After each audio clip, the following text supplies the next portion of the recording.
presentamos en forma de novela corta, que es Entrevista con el fantasma. A continuación, mi amigo y compañero del alma, Paco Luján, nos va a hablar un poco del libro con un análisis realmente excelente, ya veréis. Gracias por la presentación. Los poetas románticos y algunos otros como Antonio Machado o Juan Ramón, por citar algunos, nos han enseñado que la experiencia que nos rodea no es tan importante como el recuerdo que ésta imprime en nuestro ánimo. Por esto, cuando me encaro con una experiencia vital, procuro que mis potencias se encuentren tensas para acoger los estímulos que luego tejen el recuerdo. Procuro hacer acopio de las más mínimas sensaciones que luego recordaré y que paladearé cual niño pequeño la golosina del domingo. Embriagado también por el recuerdo de lo que fue un momento feliz, me preparo siempre que pueda a repetirlo y a revivirlo. Gracias, Eduardo, por haber pensado en mí. Gracias, querido compañero del alma, compañero, por haberme permitido que rememore una experiencia que me ha sido vital, el haber presentado hace ya unos cuantos años, en este mismo lugar, en nuestro pueblo, tu primera incursión en el mundo de la creación literaria. Aquellos tiempos eran tiempos de la literatura gótica y del relato breve. Hoy, con tu primera novela corta, es el momento de ir creciendo y de hacer acopio de la experiencia para llegar a la novela extensa, a la que no has de temer, porque has hecho ya lo más difícil, hacerte un hueco en el complejo mundo del relato breve. Recuerdo que en aquella mi primera intervención rendía un homenaje al maestro. Hoy quiero atender a otra figura tan importante como la del que enseña. Hoy quiero hablar de los hombres y mujeres de letras. En un mundo como el nuestro, tan tecnológicamente deshumanizado, sois como el faro que guía nuestros pasos. No os sintáis tentados por el genio romántico que orgulloso se aísla de la muchedumbre. Sed más bien como el bardo, por cuya boca habla el espíritu colectivo. Tenéis en vuestras manos la enorme responsabilidad de ofrecernos un mundo nuevo que, aun nutriéndose de este del que tanto escapáis, convenientemente tamizado por el filtro del arte, nos proporcionará ganas de vivir. El arte salva al mundo. Y ahora vamos con tu novela, Entrevista con el fantasma. En esta nueva andadura en el mundo de la literatura, Eduardo Moreno nos lleva a la novela corta. Según el profesor Vaquero Goyanes, el género novela corta goza de un lugar en el panorama del género narrativo y por esta razón no se puede considerar como una novela larga en potencia. No. Según nuestro querido Aristóteles, la novela corta es una entidad en acto. Su esencia no hay que buscarla en una potencialidad que la haga depender de la novela larga. Una novela corta es una obra narrativa que comparte con el cuento algunos rasgos como unidad de acción, apuesta por lo esencial, brevedad relativa, tensión afectiva, relación con el poema lírico en cuanto a su concepción o génesis y en cuanto a su recepción, etc. Es decir, una novela corta parte de las mismas premisas que el cuento, pero su extensión la obliga a ampliar los estrechos límites del segundo. Ahora bien, su filiación con este no la convierte en un cuento alargado artificialmente. Eduardo Moreno ha elegido magistralmente el género, la forma. El qué y el cómo se nos narra no tendrían cabida en los estrechos márgenes del cuento. En esta narración, aparte del hilo argumental principal, se dejan entrever algunas tramas que no se desarrollan pero que se apuntan. Hay descripciones, detalles que pueden resultar intrascendentes, pero que anuncian una peripecia que podría crecer. Por otro lado, la tensión del hilo principal, que se ha de mantener viva desde el principio hasta el final, tanto en la novela corta como en el cuento, no decae en ningún momento. A pesar de esas líneas que se apuntan y que la hacen más atractiva, fiel al molde del género, Eduardo Moreno ha sabido entretener y ofrecer variedad, sin perder ese argumento principal, cuya tensión va increciendo hasta el desenlace. A esto último contribuye la poética de la novela corta, poética centrada en lo quintaesenciado, poética que la convierte en el molde más apto para tratar asuntos del más allá. Yo he visto mucho homenaje a la literatura en esta novela. En estas referencias intertextuales, como diría Mikhail Bakhtin, son guiños que el autor dirige al lector buscando su complicidad, su sonrisa y su afecto. En esta historia hay ecos de Kafka y de su metamorfoseado Gregorio Samsa, quien tras una noche intranquila se incorpora en su lecho a duras penas porque se ha convertido en un insecto. Hay ecos también del príncipe Hamlet, personaje de la obra homónima del genial Shakespeare, que recibe un aviso del más allá para desenmascarar un crimen no resuelto. hay un homenaje a uno de los padres de la literatura fantástica, Lovecraft, hay alguna referencia al paraíso de Dante, etc. Pero también hay ecos de la literatura costumbrista, es decir, de la literatura más española, la que coquetea con el realismo y la que, como el cartero que siempre llama dos veces, nunca abandona definitivamente nuestras letras. Será porque somos como nación y como pueblo propensos a lo real, como también su poder Menéndez Pidal. Ese costumbrismo en la novela de Eduardo Moreno fructifica pariendo a dos personajes entrañables, la madre de Hilario y el cura. Son una maravilla. Y como contraste a ese costumbrismo que a veces llega a rozar el erotismo, lo vulgar, nunca de mal gusto, con el empleo de un lenguaje procaz y que a veces apuesta por los motivos argumentales de la novela de folletín, como sus amores violentos, escandalosos, muertes, pasiones y venganzas, como contraste a ese costumbrismo, decía, brilla lo maravilloso, como contrapunto a una realidad cotidiana. Ahora bien, ni ese ambiente gótico se escapa del realismo. Y ya sabemos que dejar la puerta abierta a lo real supone el rebajamiento de la parodia. Y así es. En esta novela hay una imitación burlesca de la narración gótica. Esa desmitificación se observa en la elaboración de Matilde, la antigua novia de Hilario, el protagonista, cuya muerte se produce en extrañas circunstancias. Matilde no es un fantasma al uso, es un alma errante muy real que se expresa con un lenguaje procaz, pero que es capaz de albergar tiernos sentimientos que lo convierten en un ser redondo. Los guiños a la novela gótica son los que cabe esperar: naturaleza sombría y violenta que precede a la manifestación del alma en pena, el cementerio, etc. Y toda esa escenografía en constante diálogo, en constante contrapunto con la ambientación geográfica en que se desarrolla la novela, Extremadura. A estas alturas cabe formularse la pregunta de si estamos ante una novela fantástica. Svetan Todorov, uno de los grandes especialistas en la materia, afirma que un relato fantástico es aquel que siembra la duda en el lector acerca de si lo sobrenatural es real o no. El mantenimiento de la duda ha de gravitar hasta el final de la novela para que ésta sea fantástica. Si la duda se resuelve, la obra será otra cosa, pero no un relato fantástico. En la novela de Eduardo, la duda queda resuelta desde el principio. Todo lo que se nos relata es real. El narrador en tercera persona, con la ventaja de ofrecer diferentes puntos de vista y de no recluirse en un único personaje, certifica que todo es real. Esta novela, pues, deja la fantasía para entrar en lo maravilloso. En cuanto a la construcción del personaje protagonista, Hilario Mendoza, creo percibir la huella del innominado detective de novelas como El misterio de la cripta embrujada, El laberinto de las aceitunas, La aventura del tocador de señoras y El misterio de la bolsa lobida. Títulos todos ellos escritos por otro Eduardo, pero en este caso de apellido Mendoza. Confieso que el nombre de pila de ambos autores y la circunstancia de que Hilario y el autor barcelonés compartieron el mismo apellido me dio la pista para establecer ese paralelismo. No sé si ha acertado. Si no ha sido así, pido disculpas a nuestro Eduardo, aunque, como dice Umberto Eco, no importa tanto lo que el autor real piense o deje de pensar, como que el texto garantice ciertos paralelismos. Pues bien, siguiendo al gran maestro italiano, entre ambos personajes existen varias similitudes: la naturaleza antiheroica y la sensibilidad a los encantos femeninos.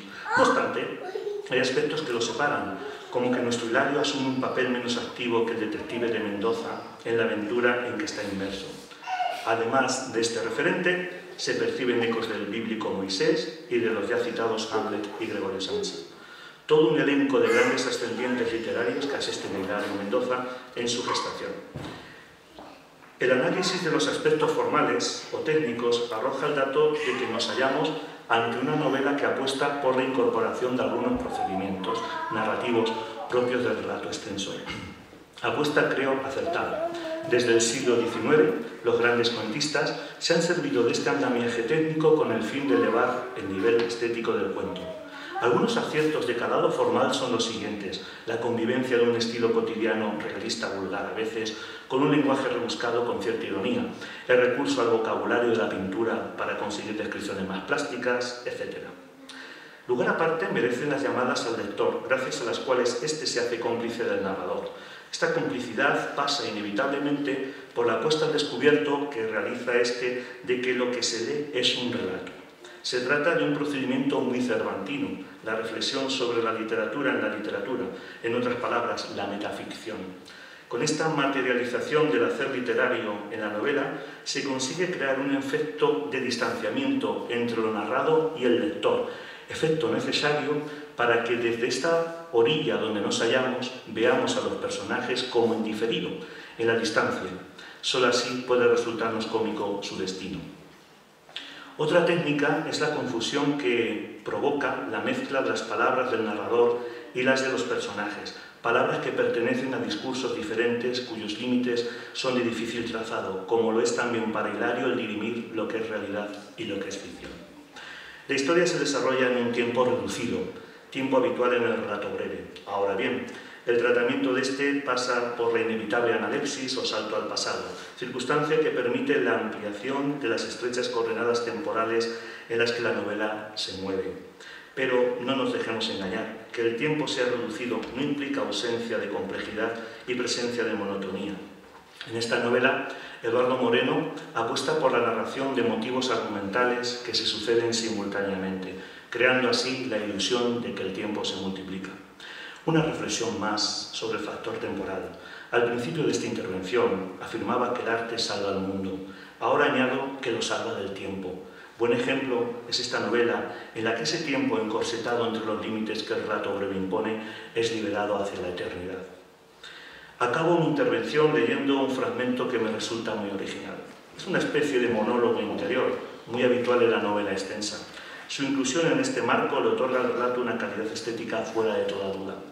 Además, sirve de mecanismo caracterizador y definidor de un personaje desdibujado pero entrañable.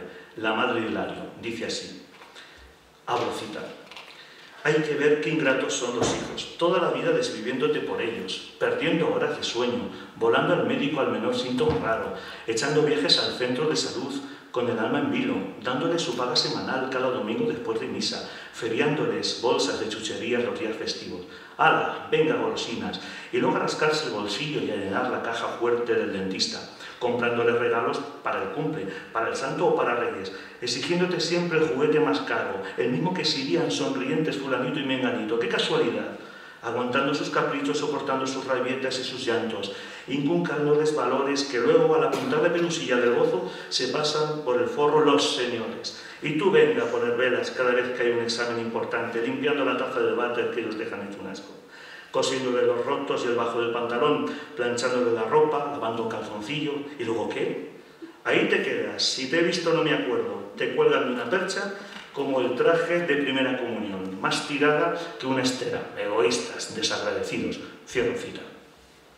Basándome en la capacidad que la literatura tiene para reflejar ciertos patrones universales de comportamiento, estoy seguro de que muchos padres y madres se han visto reflejados y reflejadas en este fragmento. Pues bien, partiendo del papel pedagógico que la literatura ejerce, espero que quienes lo lean comprendan un poco más a sus hijos. Muchas gracias, Eduardo. Muchas gracias a todos y a todas por escucharme.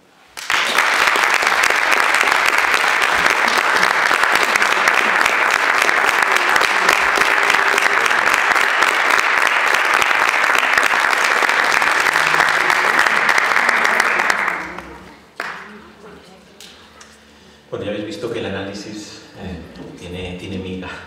Se nota que hay un filólogo que ama la literatura detrás y aparte un amigo, ¿no? Yo creo que se nota que, bueno, que comparte gustos literarios y que además pues me tiene cariño. Bueno, quería comentar brevemente que la pieza que acabamos de escuchar se titula Entrevista con el fantasma. Como la novela, es una pieza que ha compuesto Juan Villodre para este quinteto. Para mí es un verdadero privilegio contar una vez más con él y creo que consigue que se vuelva a producir esa magia de la fusión entre las distintas artes. Y además de música y de literatura, no podía faltar la pintura y el dibujo. Tenemos también la enorme suerte de contar con otro maestro, que es el que ha hecho, bueno, lo tenéis aquí, esta preciosísima portada, que es Ismael Canales, y además, venido de Salamanca, otro ilustrador que colaboró conmigo, Pablo Gómez. En fin, gracias a todos ellos por estar aquí. Bueno, es un momento en el que me interesa poder compartir experiencias. Nosotros tenemos algunas preguntas. Si alguien quiere intervenir o quiere preguntar o tiene alguna duda o algo alguna crítica previa o post, pues este es el momento. Si no, empieza Paco y abre. Sabía que esto iba a pasar, ¿verdad? Volveré a hacer la pregunta, espero. Empiezo yo con la primera pregunta. Sí, por ejemplo, la primera pregunta es evidente. ¿Para cuándo la novela larga, no? Sí, la respuesta es más difícil. El otro día comentaba que parece que el paso lógico de todo escritor es el cuento, el relato breve, después algo más largo, puede ser novela corta, puede ser relato largo, para desembocar finalmente en la novela larga. Yo en mi caso, francamente, no estoy tan seguro de que ese sea mi camino. Digo esto porque yo realmente soy un escritor de relato breve, soy un cuentista, y además reivindico la palabra cuentista. La novela corta, que ha sido un regalo, porque yo esta novela no la concebí como novela, la concebí como cuento, como un esbozo para un relato, que suele estar un poco largo, pero que se fue alargando hasta que yo llegué a un momento en el que ya supe que no iba a ser un cuento, supe que iba a ser otra cosa, no sabía muy bien qué. Y lo curioso fue que me tuve que parar a mitad, más o menos, de la novela y replanteármela como novela. Y eso me dio una clave que después, cuando la terminé, me ha hecho entender, y era algo que comentabas antes, Paco, que la novela corta es un género con su propia personalidad, es un género muy especial y es apasionante. ¿Por qué? Porque combina el cuento, la intensidad del cuento, con el desarrollo de tramas más complejas, el desarrollo fundamentalmente de los personajes. En el cuento no te puedes entretener a describir, a detallar. En cambio la novela sí, la novela corta permite eso, con lo cual consigues una riqueza de matices que a mí me ha resultado, bueno, tan sugerente como que ya estoy con mi segunda novela corta, pero quizá más larga que esta. Lo que pasa es que también es verdad que la frontera, las barreras, muchas veces son casi las etiquetas las ponen los editores. Yo os puedo dar simplemente unas cifras. Cuando uno se presenta a concursos de novela corta, te puedes encontrar desde concursos que hablan aproximadamente 40 páginas hasta los que van a las 100 páginas. O sea que es una diferencia enorme, ¿no? Pero yo, más que las páginas, es, como os decía antes, ese concepto. Ese es el sentido que le doy a la novela corta. Tengo otra pregunta por aquí. La segunda pregunta que te formulo es que nos cuentes qué dificultades tenéis los jóvenes escritores a la hora de haceros un hueco en el mercado editorial. Muchas gracias. Problemas hay de vivir de esto de la literatura, si se puede vivir o no. Muchísimas gracias por lo de joven. Sí. Me acuerdo hace ya unos años, cuando compartíamos también escenario, yo veía las reseñas